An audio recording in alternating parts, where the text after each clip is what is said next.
what's up, everybody? It's Clark here in comfort for the BOS Sports blogcast. Tough night here for Atlanta sports fans as Atlanta Hawks fell 100-118 to the Toronto Raptors in their second consecutive game. Two-game losing streak for Atlanta Hawks. They're now 17-21 on the year. And 2-8 in their last 10 games. They had a couple of nice wins Wednesday and Friday night versus the Knicks. We're thinking, oh, here comes the Hawks. And then last two nights to the Raptors has been absolutely devastating. And to complete the cherry on top of Hawks fans' devastation right now, Trae Young trade rumors have been confirmed by leading NBA reporters Shams Charania and Mark Stein.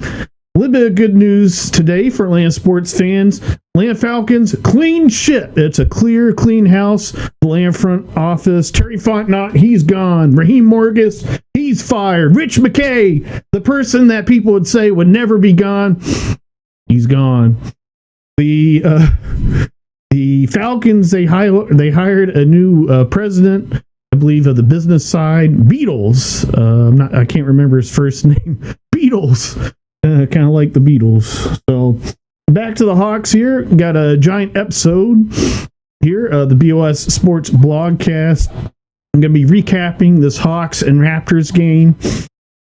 And then we'll be doing a tribute. I've got, of course, January is a very solemn month for basketball. NBA fans, that is.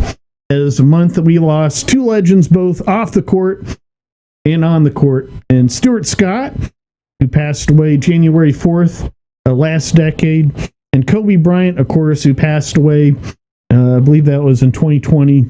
Both tragedies to NBA fans. And today's episode, we have a tribute to both of them. So honored and proud to do that.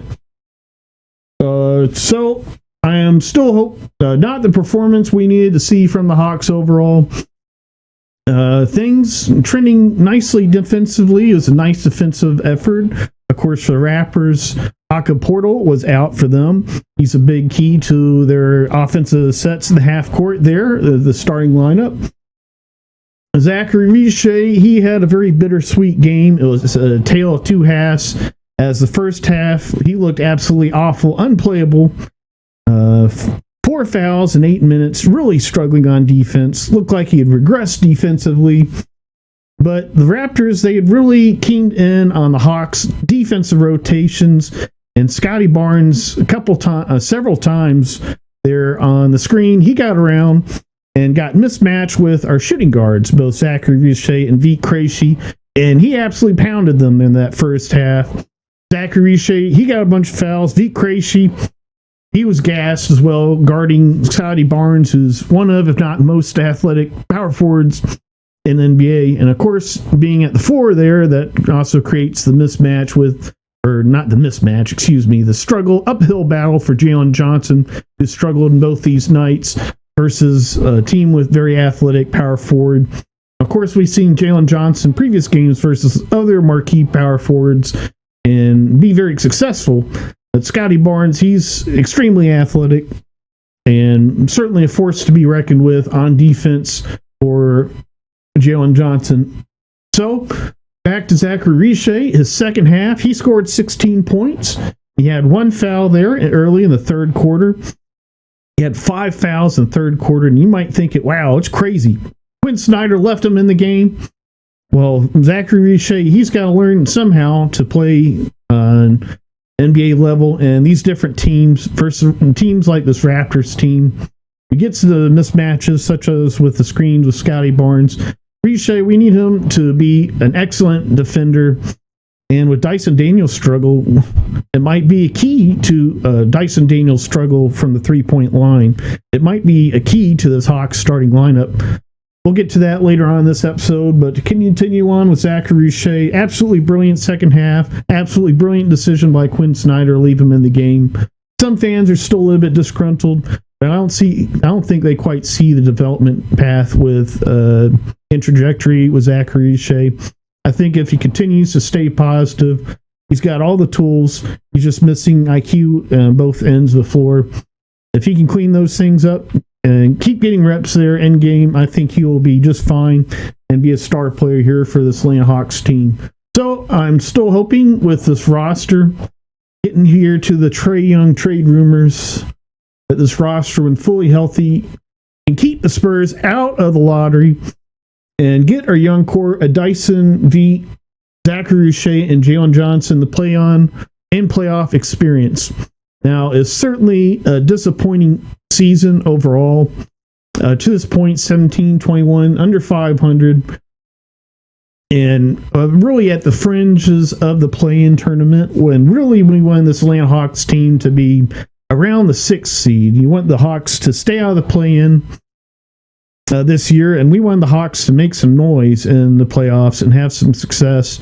But looking how this Hawks team has struggled in different facets, the play-in might not be so bad. You get a lesser aggressive opponent and still the high competitive level of play. And just hopefully it's not a team like the Magic or so that just absolutely will beat the hell out of somebody. So I think the play-in will be a lesser opponent, lesser force, hopefully, than what would be a top team in the East. If you're the 6th seed, you'd be playing, of course, the 3 seed. So that'd be quite a different battle. Of course, if the Knicks, then that would be awesome for the Hawks. Well, that's a part of the disappointment of being 17-21 here in the first week of January. And the trade rumors, Trae Young, are everywhere. And we'll get to those in just a little bit here. But for the Hawks, I hope they trade for depth bench instead of potentially trading away Trae Young, while his perceived value is low. So, of course, in BOS Sports Blogcast, we look at 3 key stats to whether or not Hawks win or lose a basketball game. Today, of course, they lost. And they lost... they only lost one of the key 3 stats. We have an outlier today. As the Hawks, they shot a miserable 39% from the field compared to Toronto's 52.2%. So, did mention earlier, I did state that it was a better defensive effort for the Hawks. Not really, because they shot 52%. Looking at the point total there, the defense could have been better. So we want the rebounds as well. Rebounds 46-46. Those were even. Turnovers, the Hawks had one more.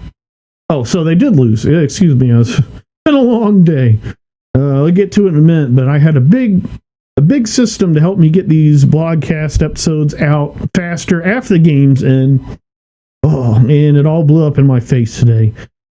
Foiled by technology again, as BOS Sports Blogcast always is. But next week's episode, you'll see a lot of changes, and you'll see some technology starting to help BOS Sports Blogcast instead of just foil it. And so I hope to share those soon. Even tomorrow, I'm hoping that BOS is going to be launching a website, and hope the website's up soon next couple of days. So getting back to this game, Austin Newell, he did not play. Coach's decision. A little bit interesting here. Of course, we saw a rookie counterpart, Colin Murray-Boyles, absolutely had a stellar game for the Raptors with Haka Portal out. It looked like his improvement for Colin Murray-Boyles could be something that could help this Raptors team trajectory up into the stratosphere of a bona fide contender here in this Eastern Conference, which is really confusing this time with the Knicks struggling so bad.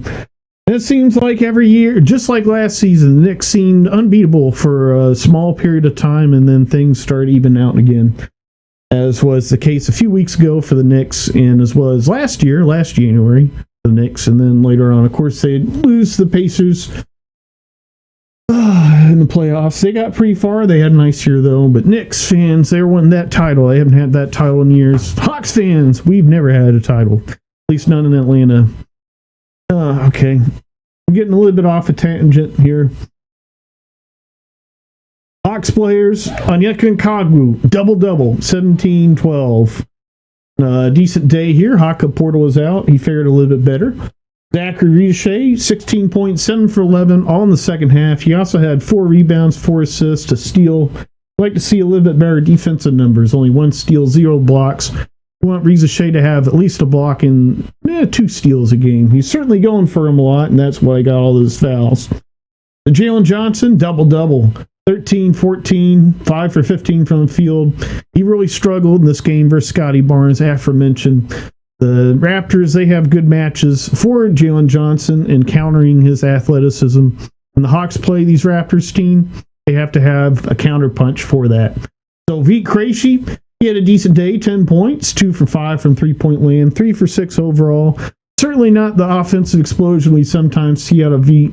Aforementioned, both Vit and Zachary Riche were really getting pounded on that Raptors screen. Scotty Barnes getting around the screen, getting around the picks, and absolutely pounding our shooting guards. So the Hawks, they did clean that up quite decent bit in the second half. Kristaps Porzingis, his second game back. Good to see him playing 2 back-to-back. Mentioned on social media, third quarter Saturday night's game. He looked absolutely gassed. Potentially even a little bit wobbly there on the TV, a little bit woozy. Potentially still suffering from his condition. Tonight, I didn't notice anything quite like that. I thought he's struggled, of course, 2 for 12, 1 for 5. But did not see a point where I overly looked concerned about him potentially being woozy or wobbly, but I might have missed something there. Mo Gay, 0 points, 2 rebounds in 3 minutes. Need a little bit more out of Mo Gay. I was hoping for a little bit more out of Mo Gay. Scotty Barnes nearly had a triple-double, 18, 8, and 10 assists, 8 rebounds. Brandon Ingram, a lot of Hawks fans are complaining, saying we should have traded for him. Take to be determined, but certainly trending towards that way right now. 19 and 9, 19 points, 9 rebounds, 3 assists. RJ Barrett, 17 points, 6 rebounds. Colin Murray-Boyles, aforementioned with the breakout game, 17 points, 7 rebounds, 7 assists. 16 points, 3 rebounds, 1 assist. So thinking how this team matches up, this Raptors team, with Eastern Conference contenders, you got the Pacers and the Pistons. This is, not the Pacers, the Pistons and the Celtics right now. I think you might look at the Knicks, say, unless they compete some kind of miracle, the trade deadline, the Knicks are probably looking like they'll be a second round bounce, probably about that. Maybe first, wouldn't be surprised. Conference finals, they probably don't get past that unless there's a bunch of injuries. So Pistons, they look like the best thing in the Eastern Conference, best matchup against any team, except potentially the Celtics when Jason Tatum comes back. We'll have to see. Jordan Walsh, he's been on a heater. He was earlier in the season, might cool off a little bit for his Celtics. So they have some nice pieces, nice rotational depth as well. This Raptors team, with the depth they have, would absolutely match up great versus Celtics. Pistons would be a much more uphill battle. And we'll see, both those teams will probably retool at the deadline. Celtics, they got the contract. Anthony Simmons can potentially create some kind of rotational depth piece, getting that away. But they are handicapped over apron. I don't have the Raptors payroll off the top of my head. I think they are also over the apron, which would handicap them from doing any simultaneous traded player value exceptions. The Hawks, they of course have bogeys, non-simultaneous trade player exception, which expires early in February. Hopefully the Hawks use that. You could literally trade away one of those injured D-leaguers and Folly Dante to the Clippers with a second-round pick for Brook Lopez. Now, Brook Lopez, he's mightily struggled this year and might be looking at joining his brother Robin Lopez in broadcasting by this offseason. He's certainly a very stellar player. He's been a very solid player for a long time, Brook Lopez. And Robin Lopez doing a great job with his broadcasting there, NBA TV. And with Brook Lopez's struggles might be joining him, but he does have a player option for next season. So that could be a situation if the Hawks were to make a move like that. N'Faly Dante, a salary offload, salary negator for that kind of trade, as well as a late decade 2020 second round pick. Got 2029 pick, I believe, coming from Cleveland, unprotected. That would be an attractive pick to the Clippers, who traded away all their picks for Paul George and gave the Thunder their dynasty, what could potentially be a dynasty. Of course, the Thunder struggling now too. Might be able to get to that in a minute. as we're about to look at scores around the NBA before we get to our Stuart Scott and Kobe Bryant tributes.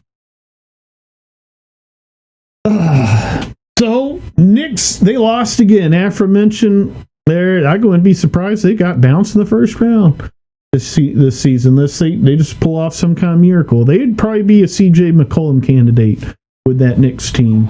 90 to 121 to the Pistons. Cade Cunningham, 29 points. Little Caesars Arena, Jalen Brunson, 25 points. Chicago Hawks, geez. Chicago Bulls versus Boston Celtics. Aforementioned Celtics, they look stellar. And Jason Tatum's on the way. It's probably them, the Pistons in the East right now. This Raptors team is certainly interesting as well, but they've got some development, some gelling to do with Brandon Ingram, of course, just came in. They might make a deadline trade as well. We'll see. Anthony Simons, 27 points. Just as I state him as being a trade candidate, he might be coming along for the Celtics and might be a piece for them to use. Matas Buzelis, 26 points. As he's coming along and looking, potentially being one of the top, probably top three player in the draft. You have Cooper Flagg, John Nepple, who I absolutely missed in my NBA mock draft. Ooh. I wish I posted, when he was drafted, a walk back on my mock draft of him like I did with VJ Edgecombe. Been up and down for 76ers. But Buzelis, we probably have rookie ranking of some Flagg, John Nepple, and then Buzelis. And then probably fourth would be blanking out here. Guy I just mentioned, Derek Queen, also solid year, probably fifth. Some people have said if the Hawks pick that they got from Pelicans isn't a lottery pick, they lost that trade. Derek Queen, he struggled on defense. He might turn that around. For now, I still like the trade. I still like Asa Newell. VJ Edgecombe, the player I was thinking about. He's probably about the fourth best rookie this year. So it's Derek Queen, 5, VJ Edgecombe, 4. Number 3, Matas Buzelis, Non Nepple, second, Con Nepple, I think they said in the broadcast, pronounce it. And first, Cooper Flagg, he's lived up to the building. Everyone had him first in their mock drafts. Houston, 197. Devin Booker, 27 points. Kevin Durant, 26 points. His former teammates faced off there in Houston. Houston's an interesting team, and I marked them as a candidate for Trae Young. So at the top of the episode, I mentioned it was reported the Kings are not interested in Trae Young. They could still be involved in a Trae Young trade, although giving up their first-round pick for this year for draft picks that the Rockets have is a highly dubious proposition, and I don't think the Rockets will completely give up that much trade capital to land Trae Young, although I think it'd be a perfect fit. They need a point guard. And I put up a mock trade a week or two ago, a 3-way trade, did quite a cheeky kind of caption to it. And so it can be looked up. And so I pegged that as a good destination. Nuggets won 106 to 102 over the 76ers. Do not see the 76ers team as a contender unless injuries always happen. Things happen. I see them maybe winning a first round matchup, depending on who it is. Game's still in progress. Win earlier. Clippers, Warriors, Jazz, Blazers. Just around the corner, spring training, just next month. Got games like Yankees, Orioles, White Sox, Cubs, Rockies, Diamondbacks, Padres, Mariners coming up. Royals, Rangers. So just to do a quick little rundown again, this Hawks-Raptors game. I like that decision lead.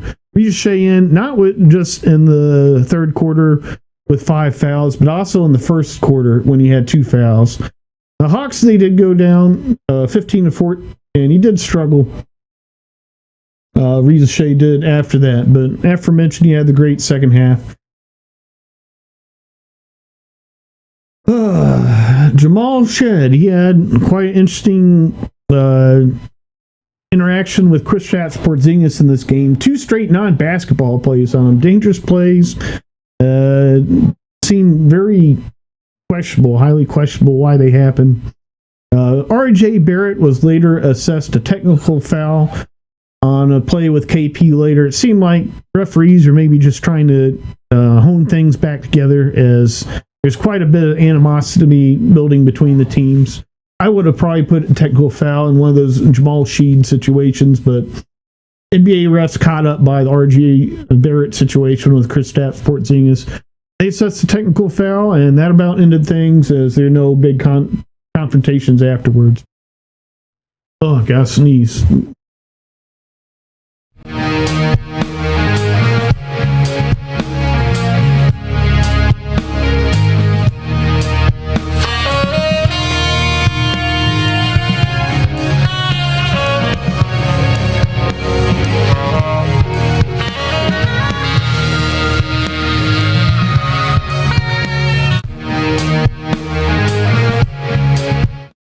All right, we're back. Trae Young was pictured on the bench, 7:33 left in the second quarter. Hawks down 59-43 after a 20-7 run by the Raptors. They were as close as by 3 points, 39-36 in that second quarter, but the Raptors had a 20-7 run. And the Hawks were really not close from that point. That was kind of the dagger blow at that point. They tried to make some comeback efforts in the second half, but really the big story was Zachary Boucher and how he looked in the second half. Dyson Daniels as well. His struggles from three continue. I believe he missed 14 shots as well in a row, as the broadcast mentioned. I believe that streak is still outstanding at 14. And Dyson Daniels' regression at that three-point shot is a huge blow to Quinn Snyder's 5-out motion sets. Of course, last year when we had Clint Capella, he had a very interesting 5-out motion offense where you put 2 players in the corners, 2 on the wings, and you have 1 on the wing, and you have the ball handler as well. And you have the center as well at the key, and that would be Clint Capella. And that worked pretty decently. And with this Hawks team, if you don't have Dyson Daniels on the floor, you can still do that, depending on who else is.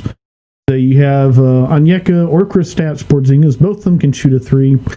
Zachary Boucher, if he could be a lockup defender, then we could have an offensive forward situation, and maybe even bring in Dyson as a 6-man, where you have Vit Krejci, who he plays about average defense, him at the 2 with Reza Shea at the 3.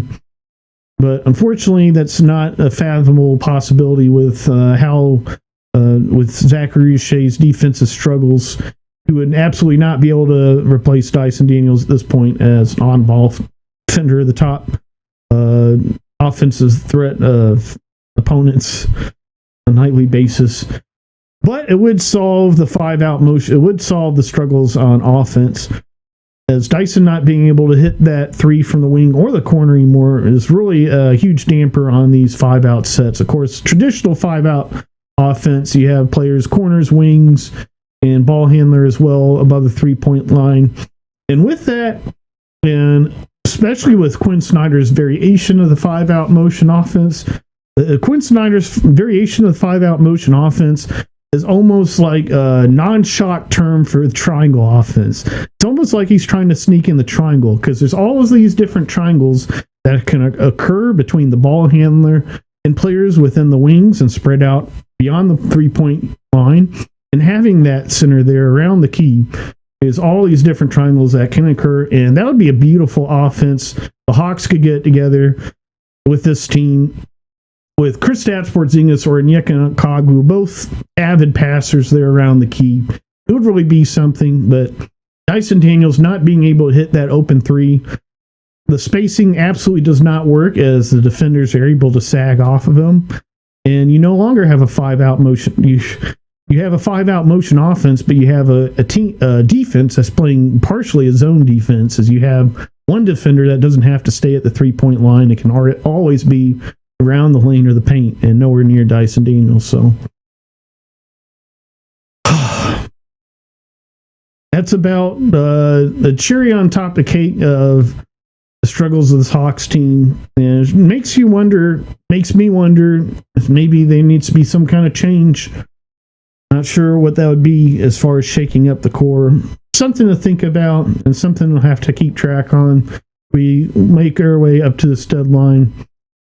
Jalen Johnson, he's MVP caliber player, absolute stud and championship caliber player. Absolutely could be core and centered around as a team that could have be a contender in this NBA. So, Trae Young, aforementioned, is rumored to have very little trade value, and that's made me think of some of the worst trades in Hawks history. And I posted, I think in the first half, it's made an error. I posted Tony Kukoc for Dikembe Mutombo. That was an awful trade. Hawks should have gotten some draft capital out of that. They didn't. I said Lorenzen Wright for Pau Gasol. My error. Pau Gasol and Lorenzen Wright were traded for Sharif Abdul-Rahim, who was later flipped to the Portland Trail Blazers. And we did get a draft pick out of that, which did yield Josh Smith, Hawks legend, one of my favorite players of all time, a Hawks history as well. So that is the Sharif trade away worked out okay. But you did not need that. If you still had those 2 first-round picks from the trade for Lorenzen Wright to the Clippers, that would be better than trading Lorenzen Wright and Pau Gasol. So think of all that. I mean, if the Hawks didn't in that draft with Josh Smith too, they drafted Childress in front of that. So imagine that. They could have had 2 more first-round picks there in that early 2000s. They could have had Pau Gasol. They could have still drafted Josh Smith. That's just mind-blowing to think. All these bad decisions the Hawks continually make, and they're looking at potentially making another one with Trae Young. So.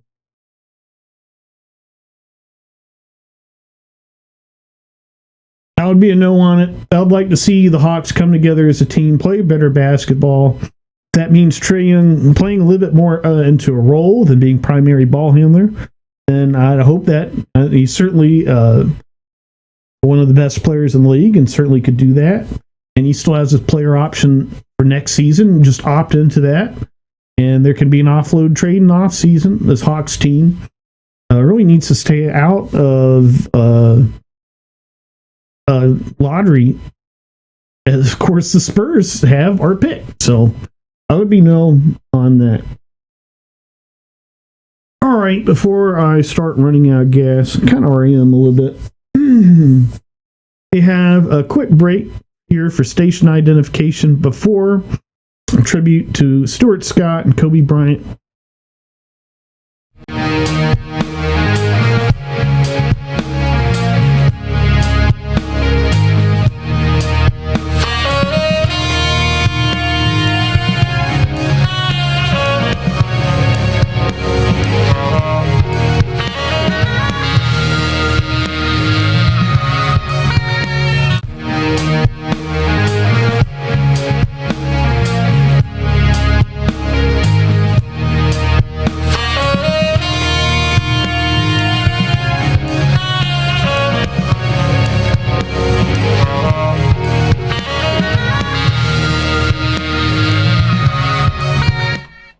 So yesterday, aforementioned anniversary of passing of NBA broadcasting legend Stuart Scott, one of my favorites of all time. He seamlessly blended both culture, sports commentating into one. He was from Chicago, grew up in North Carolina, and got his degree at the University of North Carolina. And he began his broadcasting career in local TV stations, including in South Carolina and in Raleigh, and as well Orlando, Florida, before landing with ESPN in the early 90s as an anchor on ESPN2's Sports Night program. Over his 21 year, which would eventually become Sports Center program. Scott became SportsSpinner's staple and covered major events from NBA Finals, Super Bowl, NCAA Final Four, transforming sports journalism with his vibrant style and hip-hop references and memorable catchphrases. Booyah! The Scott Stewart booyah. He was cool as the other side of the pillow, as he would always say as well. He battled cancer for many years and passed away 11 years ago, yesterday, as I'm recording this now, which was the 4th. Leaving enduring impact and pioneer who brought diversity and authenticity to sports media. And as well, a huge gap in sports media. Of course, Craig Sager, he was a huge personality. He passed away from the NBA as well. Stuart Scott, irreplaceable. There's certainly some very interesting newcomers to SportsCenter. Have to love the former Atlanta Hawks, Atlanta Braves host Trevor Scales, who's doing a brilliant job with them. So, before we move on to Kobe Bryant, let's take a look here at some of the most memorable moments of Stuart Scott's career. Fortunately, can't share a ton of them, but we'll get a little taste here. Here is Stuart Scott with Kobe Bryant, two icons of the NBA, 90s and 2000s, two GOATs.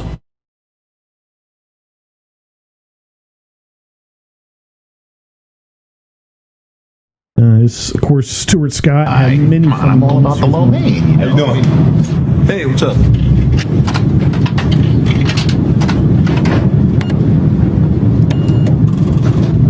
That's exactly what Jordan would have picked. Also very Jordan-esque.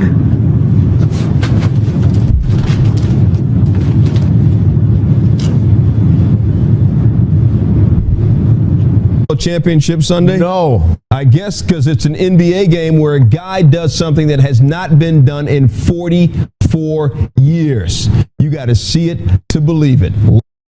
So Rich Eisen, he had a brilliant tribute episode over last summer. I believe it was in August, SportsCenter, while Scott Van Pelt was away taking a break. It was absolutely brilliant. Encourage everyone to go back, look and view as many videos of Stuart Scott as possible. If you're not familiar, if you didn't live in that era. So here we have Kobe Bryant now and Iverson, switching gears a little bit. Life's too short. It's great to see them getting along together off the court, even though they were fierce rivals on the court and some of the best players in the NBA of all time history. Kobe Bryant, he spent much of his childhood in Italy, growing up, as well in the States, Pennsylvania, where he went to high school, in Lower Merion High School. Kobe Bryant. From preparation. So when the game's on the line, I'm not asking myself to do something that I haven't done thousands of times before. Right? So when I prepare, I know what I'm capable of doing, I know what I'm comfortable doing, and I know what I'm not comfortable doing. Right? And so in those moments, if it looks like I'm ice cold or not nervous, it's because I've done it thousands of times before. So it's one more time. So in addition to watching games, Kobe Bryant, you got to check out his interviews. He's an absolute intellectual. He spoke up to 6 languages, 3 fluently, with, of course, Italian, growing up, spending some time in Italy. Speaking Spanish as well, another Romance language, not too dissimilar from Italian. Of course, English as well. He also spoke conversational elements of French, Slovenian, and Chinese. He heckled Luka Doncic. His famous quote, famous interview that we see Luka reacting and talking about Kobe trash talking him in Slovenian. Drafted by the Hornets, traded to the Lakers, ended the career with a 3rd most scoring all time, 18 All-Star selections, All-Star Game MVP honors, 4 of them, tied for most at the time with Bob Pettit. Youngest starter in All-Star history. 81-point game, 5 titles. He had 2 three-peats. He had a title three-peat with Shaq in the early 2000s. So we see Pacers versus his first finals game, where he became one of the Lakers under 22 to score 25 or more points, along with Magic Johnson, who is the youngest to have done so. Kobe, his second three-peat he had in 2008, 2009, 2010. It was of the Western Conference Finals, though. Of course, he lost 2008 to what was considered the first super team at the time, the Boston Celtics. Of course, you can argue many teams prior. In previous episodes, I've even said the 1999 Knicks were pretty super teamy with all the All-Stars they had. Of course, you had the Michael Jordan Bulls. As we saw Stuart Scott just earlier, people compared Kobe Bryant to Michael Jordan all the time. And you absolutely have to. I mean, he denied so many contemporaries greatness. And we'll see here later on, he denied Spurs from being potentially the greatest franchise and greatest dynasty ever between Tony Parker, Tim Duncan, earlier years, of course, David Robinson. But just like how Michael Jordan denied Charles Barkley, Clyde Drexler, could both arguably be both top 10 players in NBA history if they had more championships that were denied by Michael Jordan. Top 10 or 15. Clyde Drexler would make argument for top 10 if he had 3 titles there. Of course, 2 with Rockets and 1 with Blazers if he beat Jordan one time. Kobe Bryant, he did the same kind of thing.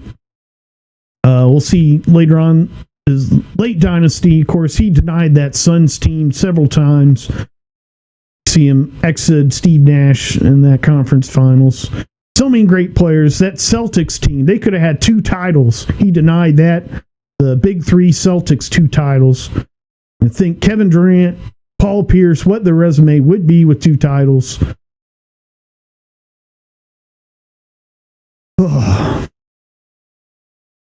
So here's the 2001 NBA Finals. We all know how that happened. And denying Allen Iverson, one of maybe my favorite player of all time titles, some of my favorite players of all time on this team, Eric Snow, Aaron McKie. Aaron McKie's at the crossroads of greatest hominin names all time. Of course, you have Jalen, all the Jalens, Jalen Rose, Jalen Brown, how he spells his name. Derek, you got the 2 different spellings of Derek. Derek Fisher, Derek Rose, that's probably number 2. McKie, there's somewhere along the line. You got Derek McKie of the Pacers, who I believe we just saw a little while ago, or he was on that 2000 Pacers team at one time. You have Aaron McKie, who we're watching now. Both spelled differently. The Sixers, I believe they were missing George Lynch. Memory serves me correctly. So, of course, they won that first game versus the Lakers in 2001. Everyone thought they had a chance to upset them. And here we're seeing in Game 2, Lakers putting absolute belt to ass on the 2001 Sixers. And that's just what they did. They denied greatness. Here is, of course, one of the most memorable moments in NBA history, the 4.4 second shot. I thought the game was over. Tim Duncan hit that shot. I was amazed he hit it. And then seconds later, absolute devastation. We'll see Kobe Bryant. He didn't hit the shot. He was on the floor. He's a part of that memorable moment. Of course, he had a great series, as he always does, as a force against that Spurs team. And that's just what Kobe Bryant does. He cooks your team. And then you cry it then. Sometimes you even start cheering for him. We'll see some fan reactions from that. So here he is again versus Spurs. I believe this is 2008, leading up to the finals in that run on his 3-peat with Pau Gasol. It was a decent roster, Pau Gasol. I just made the point, whether or not he would be on the Hawks, that would be a great team. At the crossroads of the Lawrence and Wright trade and stuff like that. But Pau Gasol, Ron Artest, Metta World Peace, all those name changes he went to. He's like the Prince of NBA. Prince changed his name to the symbol. Ron Artest changed his name to Metta World Peace. So here we go. Lakers Nuggets denying Carmelo Anthony greatness. Is that Kenyon Martin? Was he on that team? And he was on the Nuggets, but old memories here are coming back. This must have been 2009 playing the Nuggets. And Kobe Bryant's just cooking them. And here's the Suns, 2010. Wish. By that time, Kobe had a great range from three-point arc. He could shoot off the dribble in many situations. Let's see a corner three versus the Celtics. I think that played earlier. He hit it in front of a Celtics heckler in 2010 finals. His jump shot development over his career was just amazing. I mean, it was already good when he came in his league, but as the broadcasters stated after he hit that corner three, I believe that was Jeff Van Gundy, it just should not be fair. Miss Jeff Van Gundy. Hopefully he comes back to broadcasting. So there's that Phoenix fan cheering for Kobe Bryant after he cooked his team. That's what happens. That's the last thing you see. He cooks your team so hard you start cheering for him, and then you see him partying at the end there. So aforementioned, January is a solemn month for NBA fans. Hopefully these pictures, memories of two GOATs both on the court and off the court, Kobe Bryant, Stuart Scott, bring fond memories to all that miss him.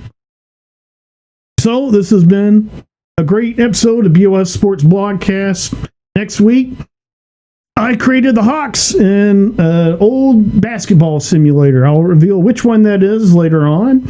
And we'll have a very fun next week episode watching the Hawks, and they're in that simulator. So be sure to stream previous episodes of the BOS Sports Blogcast, stream Bar Soap music, stream Tangible Jazz Dreams music, and we'll see you next week with hopefully an even better episode.